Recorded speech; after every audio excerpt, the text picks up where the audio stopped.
Our next guest is also a TV writer, producer. When I say also, I refer to myself, but on the different side. She's on the 1 hour side, which means we've never met. She's worked on Everwood. We've even worked close by, passing in the night. She's worked at Warner Brothers on Everwood. She graduated, by the way, first of all, she give a little background. She graduated in 1994. And she then went to Columbia Film School, as she said, forestalling the inevitable prospect of getting a job. She went to Columbia Film School. Having done that, she became a successful writer, working on such shows as American Dreams and Everwood, and now the ABC show Brothers and Sisters. Please welcome Sherri Cooper Landsman. Do I say Landsman? Okay, Sherri Cooper Landsman, here she is.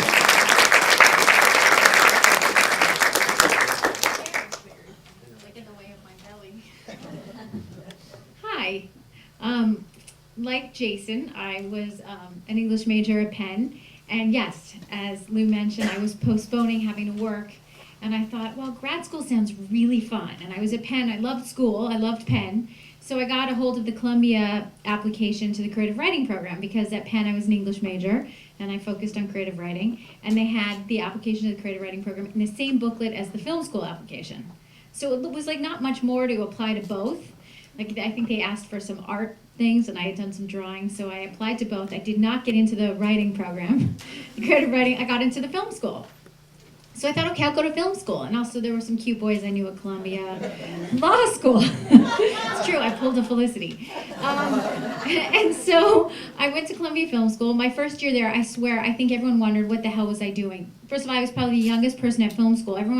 It's this great film school. Everyone's from like the international community. Everyone had all these life experience, and I was 22, and like the average age was 27. The time I thought it just meant I was a loser. I realize now I probably thought, oh, how cool, she can fuck around for a couple more years. So in the beginning, I really didn't know what I was doing. And Columbia let you direct and write and produce, and I sort of tried everything. And luckily, there was a teacher who took pity on me. And she was a screenwriter. She sort of took me on and became my mentor, this woman, Janet Roach, who wrote Pritzi's Honor. And so before I was ready to drop out, she said, don't drop out, I swear you can do this. And so I sort of listened to her, and we helped create like a TV writing class at Columbia Film School. And I decided I knew nothing, so I produced everyone else's short films so I could learn from their mistakes. And I finally made my short film, and it was called Juliet, Finkelstein Does the Hamptons. And everyone else was writing these deep things about incest or guns. I remember calling my parents and saying, you didn't screw me up enough. So I wrote Juliet. It was in my wheelhouse, because my teacher said, write what you know. And I'd been going to the Hamptons, so I had this great summer house. I thought, how am I going to get crew to come up to the Hamptons? Well, we'll shoot there. And needless to say, it was great that I did that, because the film ended up, I wrote and produced and directed it, and the film did all the film festival circuit and got into Telluride. And there were people like Jason who were there and said, oh, you should turn this into a movie, a full-length feature.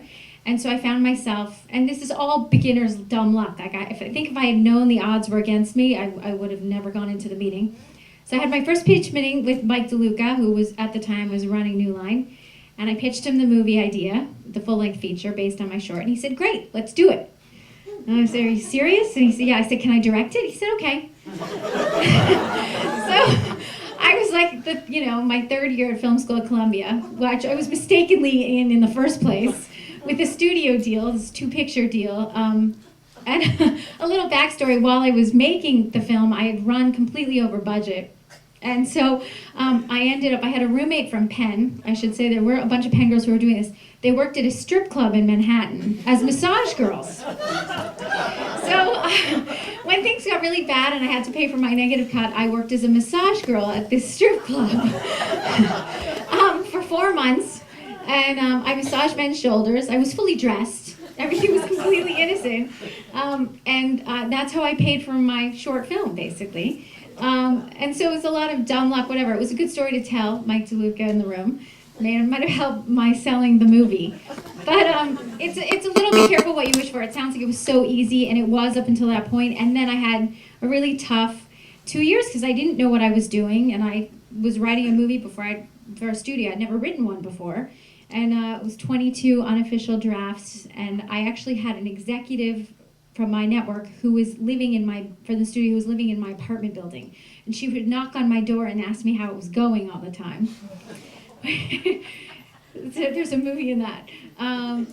But anyway, so it was actually ended up being sort of demoralizing, and I had no experience in this. It was such a public success, and so it was also, I felt like a big public failure when I couldn't, they didn't pick up the movie. It went into turnaround. Mike actually left New Line, and his executives were no longer there, and I'd spent all my money in New York thinking, oh, it'll be easy to get my next film job. So I came back to LA with my tail between my legs, because this is where I'd grown up.